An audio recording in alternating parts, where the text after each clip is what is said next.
কেমন আছো সবাই? আশা করছি সবাই ঈশ্বরের কৃপায় ভালো আছো, সুস্থ আছো। আমার নতুন আরেকটি ব্লগে তোমাদের সবাইকে জানাই অনেক অনেক স্বাগত। আজ হচ্ছে বুধবার আর আজ হচ্ছে মহাশিবরাত্রি। তো আমিও উপোস করেছি অবশ্যই। তো এই যে গঙ্গাতে গেছিলাম, গিয়ে এই স্নান করে এসেছি মাত্র, এখনও চুলটাও খুলিনি। আর এখন বাজে কিন্তু বিকেল 4টে। তো আজকের ব্লগটা এই 4টে থেকেই শুরু করছি, আশা করছি তোমাদের ভালো লাগবে। আমি আর আমার ননদ দুইজন গেছিলাম পূর্বস্থলী গঙ্গাতে স্নান করতে। তো স্নান করে এসে তারপরে এই যে দেখো আমার ঘরের ঠাকুরকে পুজো দিয়ে নিয়েছি, আর এখানে একটু ছোট্ট করে আলপনা দিয়েছি। আর এখন যাচ্ছি আমার ননদের সাথে। ও আমাদের পাড়াতেই একটা বাড়িতে শিব পুজো হয় বেশ ভালোই ধুমধাম করে। তো সেখানে অঞ্জলি দিতে যাবে, মানে জল ঢালতে যাবে। তাই আমাকে বলছিল কি, বৌদি আমার সাথে তুমি চলো না। আমি বললাম ঠিক আছে তাহলে চ, আমি কিন্তু অঞ্জলি টঞ্জলি কিছু দেবো না, আমি যেহেতু বাড়িতে করব তাহলে তুই করিস, আমি তাহলে যাচ্ছি তোর সাথে। তো এই যে এখানে চলে এসেছি দেখো। আর এই বাড়িটাতেই হচ্ছে পুজো, দেখতেই পাচ্ছ ঠাকুর ঘরটা এতটা সুন্দর, মানে দেখলে পারে যেন মন প্রাণ সব জুড়িয়ে যায়। তো সবার তো বাবার লিঙ্গে জল ঢালা হয়ে গেছে, আর এদিকে দেখো এখন ননদ ঢালছে। ওর পরে আমিও ঢেলেছিলাম। আমি যেহেতু এখানে জল ঢালবো না ভেবেই এসেছিলাম, কিন্তু সবাই বলল যে ঠিক আছে দাও, কোনো অসুবিধা নেই, সব জায়গার ঠাকুর তো একই।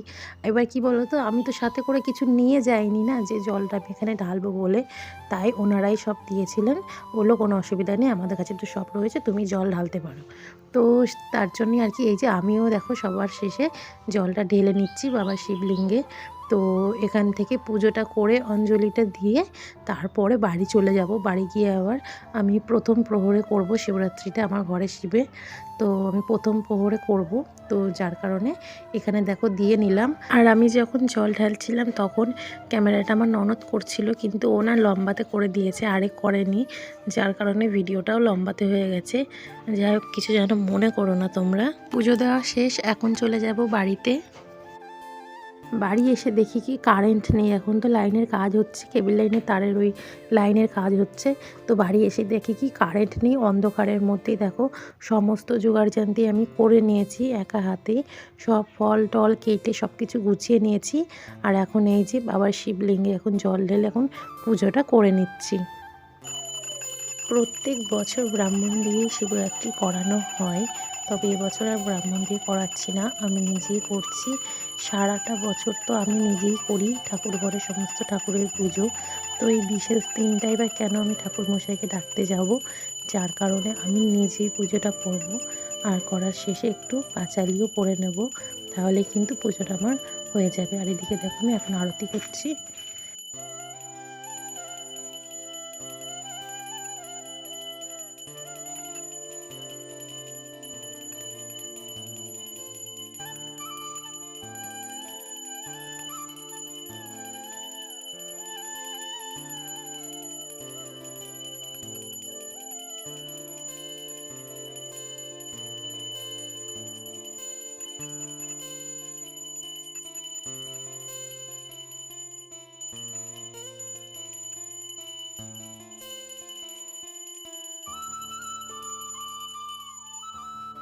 তো দেখো বন্ধুরা, এই যে আমার পুজো করা হয়ে গেছে, আর সমস্ত পুজোটাই কিন্তু আমি অন্ধকারের মধ্যেই করেছি, কারেন্ট যেহেতু ছিল না।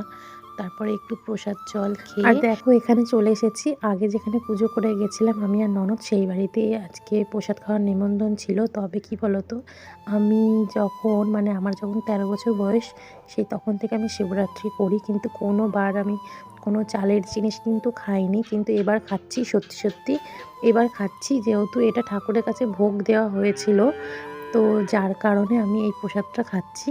না হলে কিন্তু আমি খেতাম না, শুধুমাত্র ঠাকুরের কাছে ভোগ দেওয়া হয়েছে বলে তাই এই খিচুড়ির প্রসাদটা আমি খাচ্ছি। না হলে 13 বছর বয়স থেকে আমি শিবরাত্রি করি, কোনো বছর কিন্তু শিবরাত্রির দিন আমি কিন্তু চালের জিনিস খাই না, ওই শুধুমাত্র ফল জল খেয়েই থাকি।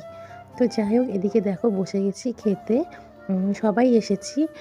এই যে দেখো প্লেট মানে পাতা দিয়ে দিয়েছে, আর তারপরে এই যে বেগুনি ভাজা একটা করেই দিচ্ছিল, তবে আমি চেয়ে আরও একটা নিয়েছি, আর সাথে দেখো খিচুড়ি দিয়েছে। আর সবার প্রথমে কিন্তু প্রসাদ দিয়েছে। তো এই যে দেখো এখন প্রসাদটা নিতে বসে গেছি, মানে খেতে বসে গেছি আর কি। তো তোমরাও কে কে আজকের দিনে শিবরাত্রি করলে অবশ্যই যদি পারো তো কমেন্টে জানিও। আর আমার এই শিবরাত্রির ভিডিওটাও তোমাদের কেমন লাগলো অবশ্যই কমেন্ট করে জানিও। তো চলো আজকের ভিডিওটা তাহলে এখানেই শেষ করছি। সবাই ভালো থেকো, সুস্থ থেকো। কাল চলে আসবো নতুন একটা ভিডিও নিয়ে। Tata, good night.